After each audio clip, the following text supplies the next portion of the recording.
Hello, everyone. Welcome to the Open Mic Comedy Podcast. I'm your host, Mark. If this is your first time here, welcome. If you're a returning listener, welcome back. This is one of a series of bonus podcast episodes called Comedy Night in the Spotlight, where I'll be speaking to people on the comedy circuit who run their own gigs, giving them the chance to tell you, the listeners, all about it, how you can get involved watching the comedy they put on, and for comedians, how you can apply. So it's with great pleasure to welcome an OG from the podcast. It's Chris Alley from the OM Comedy Club. Hey Chris, how you doing? Evening, Mark. How are you? I'm good, thank you. How are you? Yeah, good man, good man.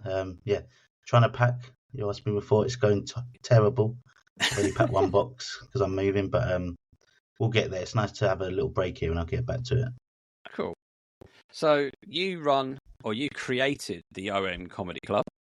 So do you want to give us how long has it been going and why you created it, and other little bits and pieces about it? Yeah. So the OM Comedy Club, it's in Islington at the North 19 pub. I started it at the end of last summer. I think August was the first month I did it. And I think, the reason I started it is because basically why any comic opens a night or starts a gig or runs one on the open mic circuit is because you want to MC. Yeah. No one gives you opportunities to do so, really, and it's very, very hard. So most people do that. Yeah, and that's pretty much why. I mean, there was a lot of thought that went into it. I always liked the idea of it. As you know, I love the open mic circuit. I'm a big fan of it and bringers and stuff. So there was a lot of thought that went into it. But essentially, when I wanted to MC and couldn't find any spots, I was like, well, I just got to do it now. That's cool. So the actual location, the North 19 pub in Islington, how did you come about finding the place, or is it local? Or yeah, so I grew up in the area. I mean, I've been going to that pub since I was a teenager. I used to play poker there with my mates and stuff. They used to run a night and got to know the owner, Tony, so I have a bit of a relationship with him. I mean, like for me, it's as, if I have a pub that I call my local, that is it. And I've kind of been in and out of it over the last, 12, 13, 14 years. But yeah, it was really the only place I would have done it. If Tony said no, I wouldn't have started the night because it didn't make sense to me. But so I asked him one day. I was quite nervous actually when I went to ask him for some reason because I just thought it was a bit, I just didn't know what he'd think. And, we talked about it. He said yes, and the OM was born. Wow. So it's just kind of like a, let's go for it, see what happens, and then it's been going ever since. Basically, yeah. I mean, I try to observe and learn, and, you get to understand things when you're sort of in it to a degree. And I mean, sometimes I think people don't really think what they're getting into when they start a night. Yeah. But I think I'm quite risk averse in some ways where I have to be quite considered in terms of what I do. And I thought about starting a night for about 6 months before it, really. And I thought, maybe I should ask my brother to help me, or I was thinking I should do it with someone else. But at the end of the day, I was just like, look, I've got to do this myself. Yeah, that's what I did. Okay. So the night is primarily a bringer night.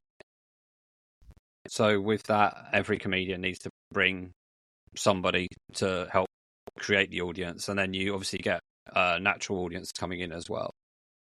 Yeah, I mean, that's the aim kind of thing. Well, because I grew up in the area, like I said, I know it's a local pub and they do other sort of an open mic there as well. And I just figured it'd be a good place for me because I know that some people will come, hopefully from the area. Yeah. But yeah, primarily it's a bring a stay a night. You be there from start to finish, bring someone to sort of supplement just you comics sitting there watching yourselves. Obviously, we know that the bringer gigs turn out being all comics anyway for the most part, but yeah, that's what it is. And it's also what I think, I mean, I've never really heard one called it, but I just call it like a progression night. And that's why that's 5 minutes, 7 minutes and 10 minutes, because, part of the progression of actually doing stand-up comedy is how much time's available to you. And it's really hard to get off of 5 minutes. So the reason I started it is because I want it to be super grassroots. People that are brand new that will work. I'll give you your first 5. I'll give you your first 7 and first 10. I'll give you a first headline spot, because that's the kind of currency that people want. For some reason, they want you to have a bit more experience before they'll put you up. But Yeah. where are you going to get that if no one's going to give it to you? No, it's an extremely valid point. It's I guess you've seen people come through the door who have done their 5. You think they're good enough, push them to do a 7, and then push them to do a 10, and then I guess just headline the night, see how it goes, and see where they go from your place onwards. Yeah, I mean, my thing is I want it to be a place where people go to. You know, I say you're not going to be a star here, but this is where you're going to practice and learn, Yeah, and have a bit of fun doing it, and then you go to other nights, right? Because people have their opinions about what nights they want to spend their time at. Yeah, and I want to make it very clear. This is grassroots. The dream was to have someone do their first gig there, and then opening night. I remember I just randomly picked some 5 spots people. On the Google form, you put how many gigs. There was someone there who I didn't even know. Her name was Isabella Heaver, I think. And someone I asked her at the beginning, I'd never seen her. I said, "How many gigs have you done?" And she said it was her first. And honestly, absolutely made the day for me. The first night, opening night with her, being actually that, because I remember thinking about what I was going to say about the OM being about progression and being here where you grow, and that was the dream of the OM, for people to come and say, "I'm going to do my first gig there," and literally day one, by sheer luck, it kind of just happened. Okay. So how often does so we know it's at the North 19, we know it's in Islington. What day and how often? So I do it on Sunday evenings from 6:30 p.m. to 8:30 p.m. It's fortnightly, every other week. So that's about as frequent as it comes. Yeah, try and keep it within 2 hours. Yeah, I guess that's a good thing, in that people know that they're going to come along, they're going to see some comedy, going to have some laughs, but they're going to be able to get home at a reasonable time as well. Yeah, but the good thing about having a Sunday gig is you can start a little bit earlier. Yeah. Right, because no one's got to come from work and whatever. The only thing it clashes with is football sometimes, but most comics aren't really football fans, so I'm the only one that's losing out. Same here. I have to look at the fixture list before you put it on and go, maybe not that one. And this is right in Arsenal country. Do you know what I mean? We're 10 minutes on the stadium, so it makes a big deal. But it's still all right. Yeah, cool. So I noticed that because I'll have to confess to everybody, I've performed there, and it was actually nice to see like the bar staff. I don't know who else was there, but the bar staff behind the bar, and they were there eagerly watching everybody on the stage. They were making quite nice comments as I was walking in as well. I was like, "Oh, are you here to perform?" and stuff like that. So it was very nice in making you feel kind of welcome and in a warm environment. Yeah, well, that's it. Like, it was Doreen, who's the barmaid, and then Tony and Karen. It was Karen's birthday, so they went out for dinner earlier on. They've obviously come back early to come and watch the OM. Do you know what I mean? And that's what it's like. And they are very invested in the night, which I'm grateful for. I'm invested in the pub doing well, because I've seen it go through its ups and downs over the years, and it really is the reason it had to be where it is, because I felt that would be like a family kind of ethos. When people come to the OM, it's so. I don't know about you, Mark. You tell me, but I feel like it's just stress free. A lot of comics end up overperforming there because it's so relaxed, and that's what I want it to be. It's taking the pretense away from it all and saying, "No, look, we're terrible." I say that, like, I'm telling people in it. I'm looking at be like, this is a good lineup, not really, and making all them jokes just to say, look, let's not be silly now. We're just here learning, practicing, and where else are we going to spend our time than just in a nice little pub, have a few drinks, have a few laughs. I like that line you said. Yeah, it's better than last time. Boom. Everyone's talking at half time, and afterwards. I've never really seen it in many other places. Like, all the comics talking with each other. I love it. Yeah, that's very unusual in a lot of places. You seem to find that some of the comics kind of go off to their own and they'll just sit there talking to their bringers and stuff. But when you're in like the nice little compact room you're in, it's you kind of almost you're forced into that social aspect of it. You've got to skirt by everyone, innit? Like, it's almost frustrating sometimes, because you've got to be like, oh, sorry, but when you're there, it kind of just works. Yeah, I mean, there's people that were there that I've gigged with probably 3 or 4 times over the last few months, but I've never actually spoken to them until I was in that room on that Sunday, and it was you get that conversation going, and you find out actually some of these people actually live near me, but had no idea. Yeah, and all the things I'd considered about starting at OM and what it might mean for different things. I knew I wanted it at the North 19, but I just didn't realise how important it was that it was the size that it is. When people come, they say it's a really nice looking pub. It's got a nice vibe when you go to it. And I just remember never really considering that aspect of it. And that's something that I've learned to appreciate doing it there. Like, why else would you not just chill out here on a Sunday evening? Yeah. I mean, I don't know what the official numbers are you could get into that room, but you could probably get a good 50 or 60 in that room. Probably at its max, it's probably been about 40, 45, 50 if people are in the back room as well. But you can, yeah. So there's always a decent crowd to perform to. So it has that friendly, compact atmosphere. Even, I don't know, sometimes you see people, especially when I go with a friend, I'm not afraid of sitting in the front row. But my mate's like, "Are you sure?" I was like, "Yeah, I'll be fine." And it's just like you kind of just settle into it, and it feels comfortable in that kind of environment. I just think that the front row thing's just a bit illogical, quite frankly. I mean, it makes no sense at all because you're going to be seen anyway, so small. People are going to talk to you regardless, I guess. And I mean, I guess maybe it's the fact that you're just so close to people, I guess, rather than actually being talked to. I don't know. I've never got it. I always sit at the front. I always have done. I don't know. So it's not a ticketed event. People can just turn up, walk in, sit down, enjoy the show. I can't remember. Do you do a bucket collection or anything at the end? No, not at all. No, I don't ask for no money. No, number 4, none after. Nothing at all. No. I guess I guess through trying to put this night together, when I decided I'm going to do it, I'm going to do it properly in a way that I think it needs to be done right. Yeah. Okay. And what I mean by done right, and it's not putting any shade on kind of any other nights, but it was just the whole thing is constructed to what I think the perfect bringer stay gig is for comics that are brand new to the night. And one of them is, don't say it's free comedy if afterwards you're going to ask for money. I just don't agree with that. I never have done.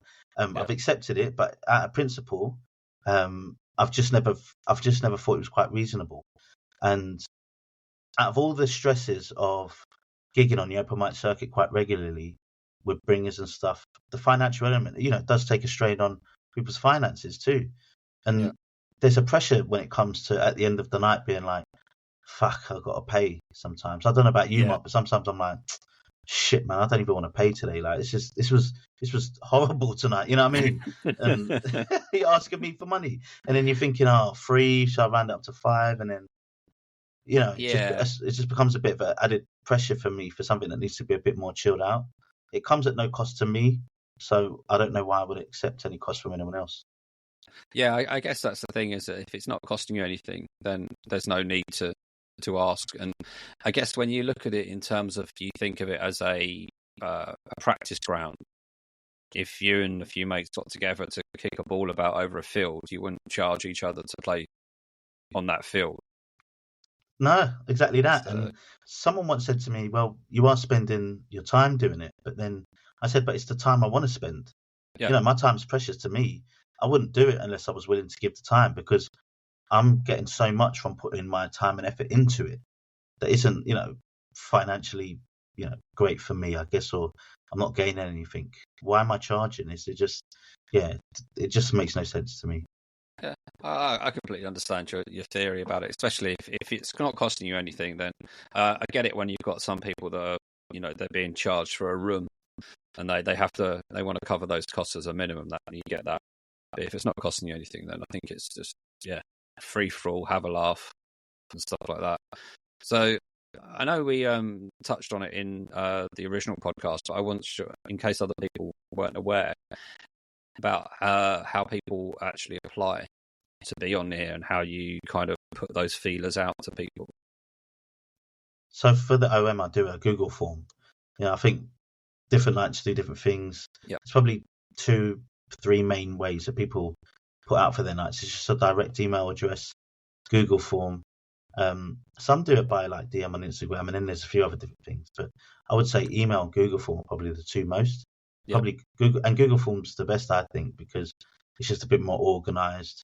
I don't know how people do it by email, if I'm being honest. And I'm quite an organized person, but Google form just does it for you. Yeah. I put that out. I guess there's no real rhyme or reason into when I put it out, because I've only really put out about 4 or 5 batches, and I've messed around with the different timings and ways of doing it, because I think it's important. You do it too far ahead, the dropout rate is massive. Yeah. You do it too close, then you don't give a lot of people an opportunity to apply. Mm-hmm. So it's just trying to find the perfect balance. Yeah. So if you put out a form for, I assume for like a month's worth of gigs or 2 months worth of gigs, how many applications are you generally receiving for that period of time? So I put out for essentially what is 2 months worth of gigs, 4 gigs. It ends up being quite fortnightly. So I'll be putting out the ones for March and April soon. Yeah. I'd get a lot, 100 to 200 maybe, which I think is a good amount to kind of have to sift through, especially with the types of spots, particularly for the 10 non-bringer spots. I mean, people need to, humble yourself.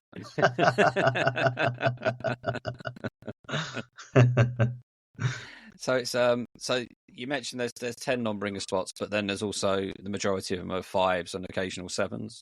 Correct. Yeah. Yeah. So on your nights, how many 5s, how many 7s do you usually got, and how many? So if you got 110, how many 5s and 7s do you usually put out there? I don't. It kind of comes and goes, actually. In fact, the one you came to, I don't know what I did. I put far too many 10s on there, which really made it sort of quite quiet, but still fun. I tried to put with the headliner non-bringer spot, which is a 10 spot basically. You just call it headliner. Yeah. Maybe 3 to 4. Mm-hmm. The 7s will be about 3 to 4, and then the rest will be 5s. Yeah. And I put anywhere between 11 and 13 people up each gig.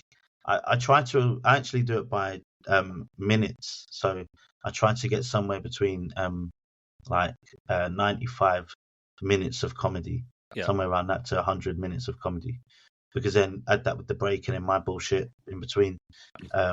You got a 2-hour show. Yeah. So when you're selecting people, do you ask for videos, or is it just a purely you'll see the name, if you've not seen him before, give him a chance, or what? How do you play that? Yeah. So I don't ask for much. I don't ask for a clip. I ask for how many gigs you've done, and that's it. Your name. And then which spots you want to apply for, and that's basically it. And generally, I try to use what I guess call institutional knowledge. I know the marketplace quite well, I think. Yeah. And basically, the 10s and 7s. I mean, actually, talking this out loud, I don't think I've ever really thought about it in this way. So I really hope this doesn't come across as, I don't know, some kind of arrogance or exclusionary, right? Yeah. But if you're asking for 10s and I've never seen you at this point, I don't think I'm just not aware, especially if you haven't done it. So it comes to the point of being quite trusted. I have to know you to a degree.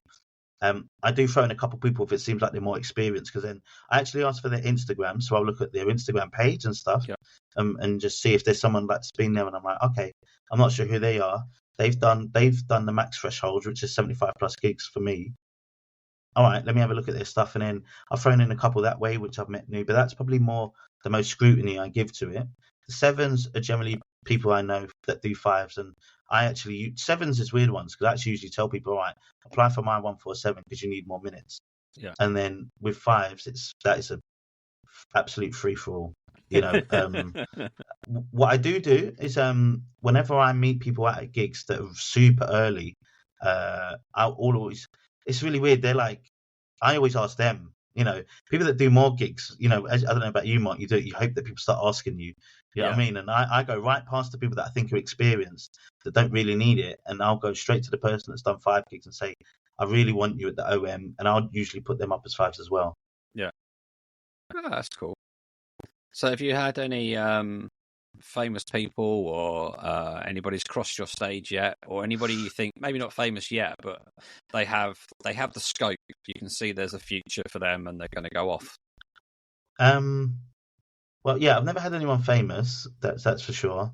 I guess what are you talking about in the sense that are there any comics that I've had up that I think have got potential to be Yeah. really, really good?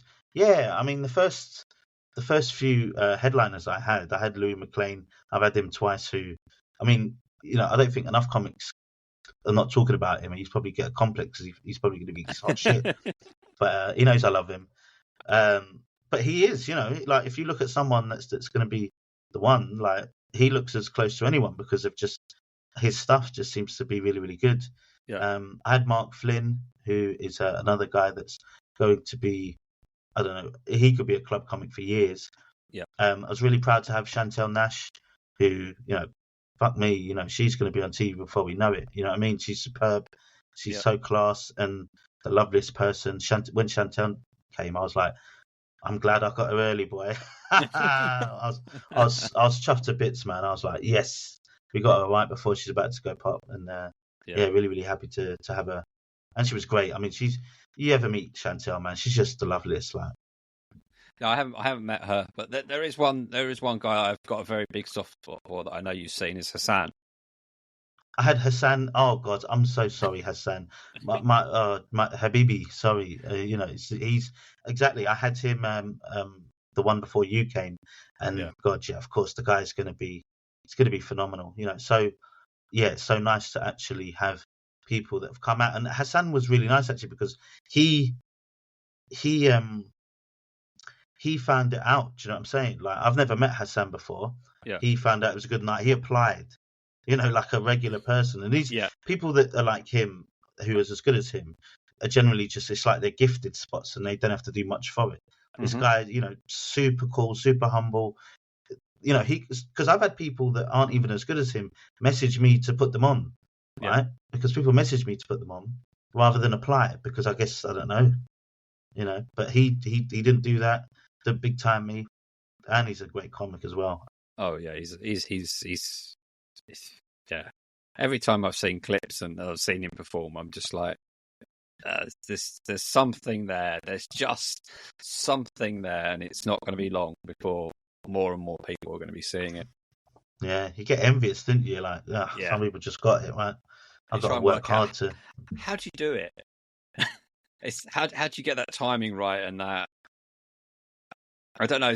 I don't know about you, but sometimes I know they say comics shouldn't be afraid of silence, but when you watch somebody like him on stage and he has that quiet period where he's just telling part of the story leading up to the line or whatever's going to come, and everybody's there just listening, paying attention, waiting, and enjoying it, and no one's bored. Yeah, I mean, I feel like I've started to implement that a little bit more for me.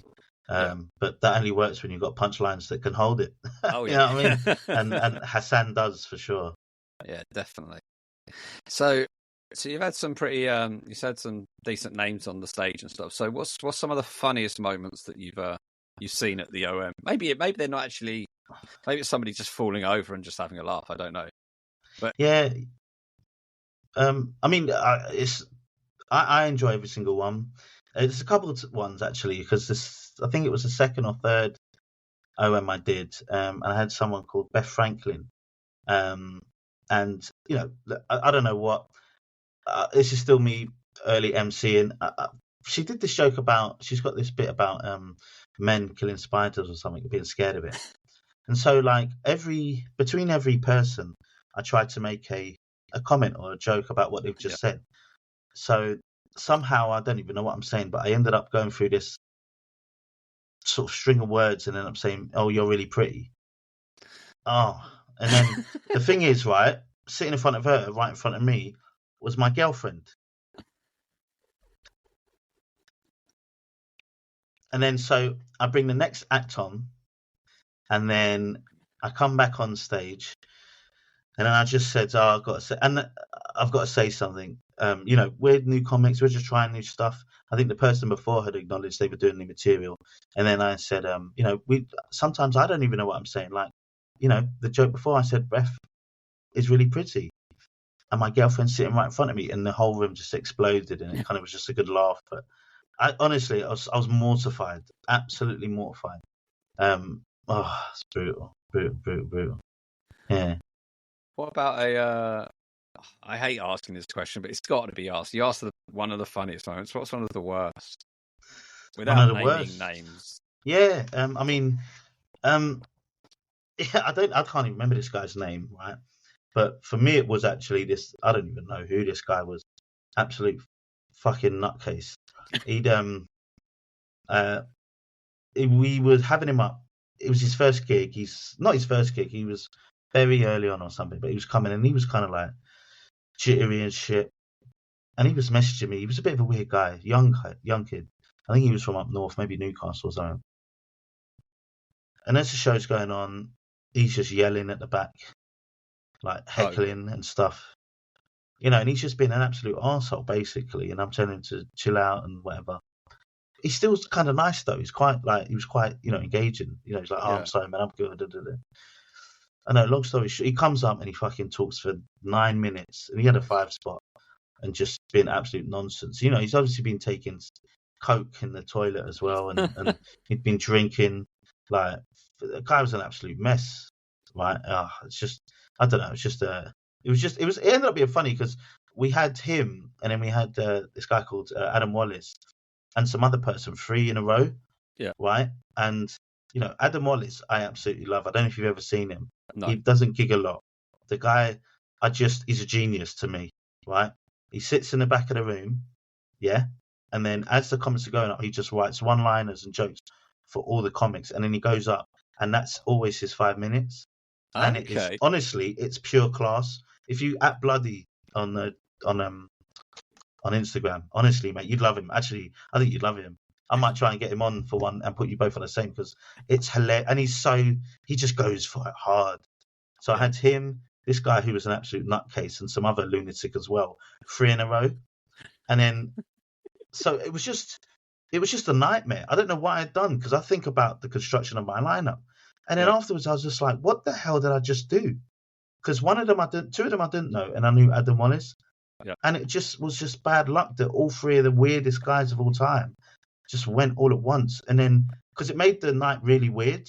Yeah. And I was just like, after the 3rd one, I just went, do you know what, guys? I have no clue what happened there. And again, everyone started laughing because they all got it. I was like, I don't know what I did with that lineup, it was weird, innit?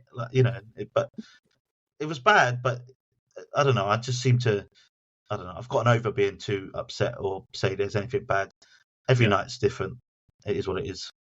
Yeah, I guess that's what makes comedy, isn't it? If you're never going to see the same lineup in the same place again and again and again. It's always going to be something different. There's always something that's going to change, and there's always going to be the mix of different people, and even how the order that people follow in just can take a night in any direction it goes. Yeah. And just makes it entertaining for people. Yeah, I mean, it can be, but the thing is, like, with that, there's like a different kind of pressure as someone that puts on a night.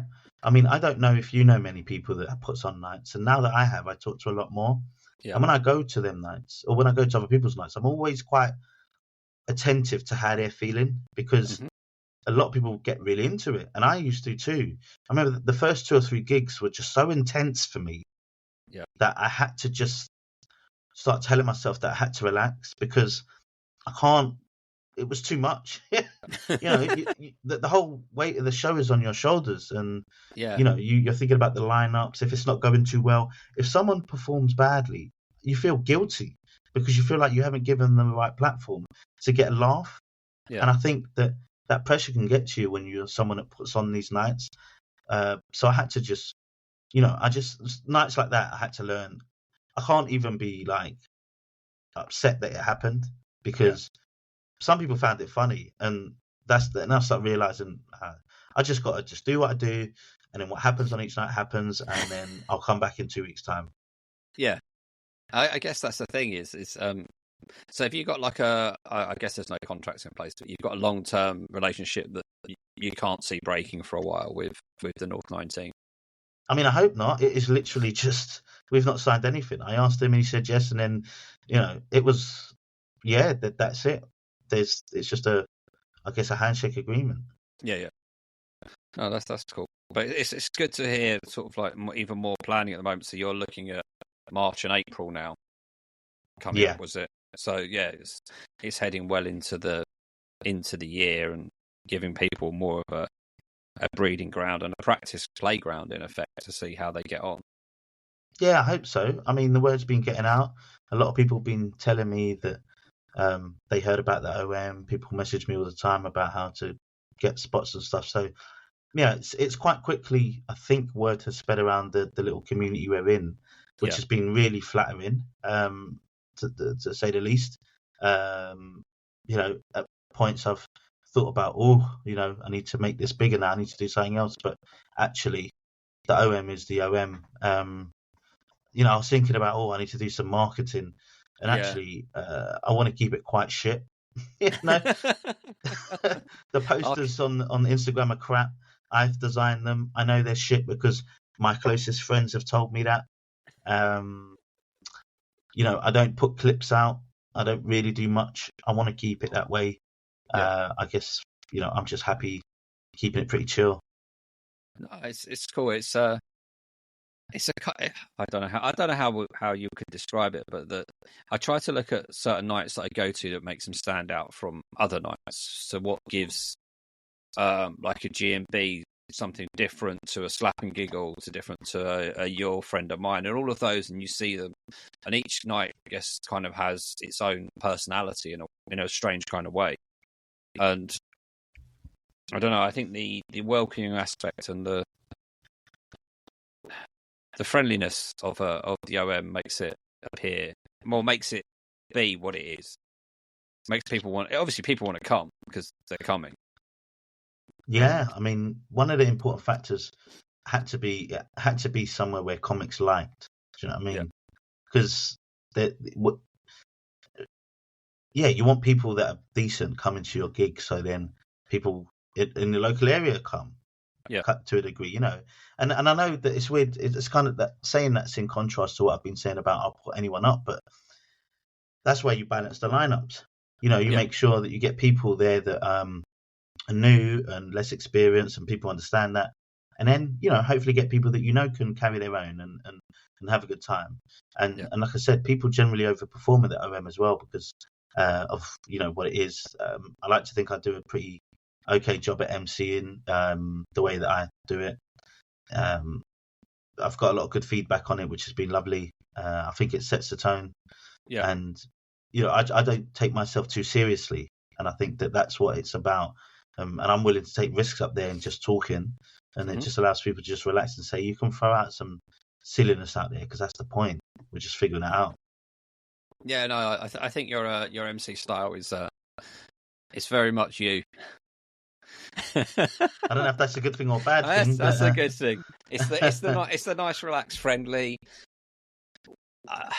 self-deprecating kind of thing. It's the fun part of it all that makes people smile. If you don't know the way you can express yourself on stage, you bring everybody in, and I don't think, especially people like we've mentioned before, like the front row people, or the people that don't want to be in the front row. It doesn't matter where you're sitting in that room. You're kind of in the front row, because you're so close, and you've got that. So it doesn't matter if you're the front, the back. You're not too far away. So everybody is there to take part, and especially when I was there, it felt like everybody was receptive, and nobody was standoffish. I guess some nights you get where the MC are trying to get some information or ask somebody in the audience about something, but at the OM, it was very much I'll give you any information you want kind of thing.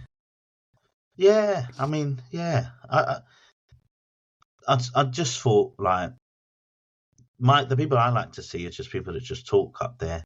Yeah, and I've always been someone that I like to think I'm all right. I'm with a good laugh. You know what I mean? Have me around, whatever. So I just thought I should just do that really. just fucking have a laugh.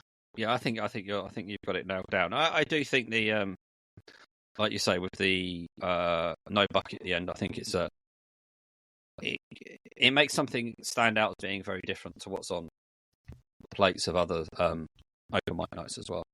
I just don't know what they're taking it for, because I know that there's some nights where it doesn't cost them anything either.